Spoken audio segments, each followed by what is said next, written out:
নমস্কার বন্ধুরা, সকলে কেমন আছেন? আশা করি সকলে খুব ভালো আছেন, সুস্থ আছেন। আজকে আমি আপনাদের সাথে একটা নতুন ভিডিও শেয়ার করছি। আজকে অনেকেই হয়তো জানেন যে আমি বাইরে থাকি, তার জন্য আমার সবসময় বাড়িতে আসা হয় না। হাজবেন্ডের কর্মসূত্রেই আমাকে বাইরে থাকতে হয়। যখন ছুটি পাই তখন আমরা বাড়িতে আসি। আজকে অনেকেই হয়তো দেখেছেন, আগের ভিডিওটায় আমি আপলোড করেছি আমার ছেলের 6 মান্থ কমপ্লিট হওয়ার ভিডিও। আজকে আমি আমার 6 মান্থকে ছেলেকে নিয়ে এই প্রথম কলকাতায় শ্বশুরবাড়িতে আসলাম। তাই প্রথমে শাশুড়ি একটু আশীর্বাদ করে আমাদের ঘরে তুলল। তারপরে আমরা একটা যজ্ঞের আর পুজোর আয়োজন করেছিলাম। আসলে বাইরে থাকার কারণে সবসময় এটা হয়ে ওঠে না। বাড়িতে আসার পর তাই ছেলেটার নামে একটু হোমযজ্ঞ আর একটু পুজো করলাম। বাইরে যেহেতু একা একা থাকি তাই সবসময় সব কিছু সম্ভব হয়ে ওঠে না। তাই আমাদের সকলেরই ইচ্ছা ছিল যে বাড়িতে আসার পর একটা পুজো করার।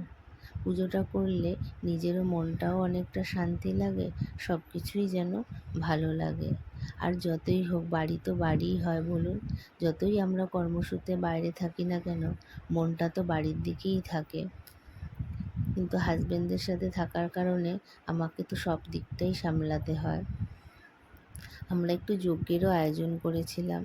যেহেতু যজ্ঞটা আগে ওর হয়নি, তাই এখনই করে নিলাম। ঠাকুরমশাইও খুব ভালো পুজো যজ্ঞ করেছিল। আমাদের মনটাও খুব শান্ত হয়ে গেছে, খুব ভালো লেগেছে।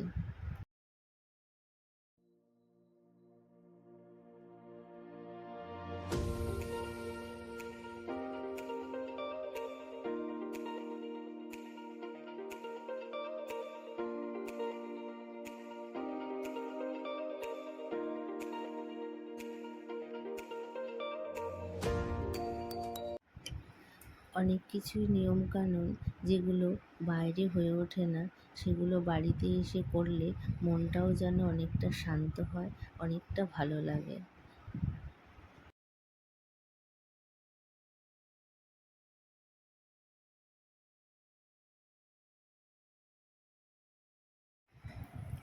সকলে এই ভিডিওটা পুরোটা দেখবেন এবং একটা লাইক কমেন্ট ভালো লাগলে অবশ্যই করবেন। আপনাদের সাপোর্টে আমি আরও ভালো ভালো ভিডিও আপনাদের সাথে শেয়ার করতে চাই। আপনারা প্লিজ একটু পাশে থাকবেন। সকলে সুস্থ থাকবেন, ভালো থাকবেন। আজকের মতো ভিডিওটা এখানেই শেষ করছি।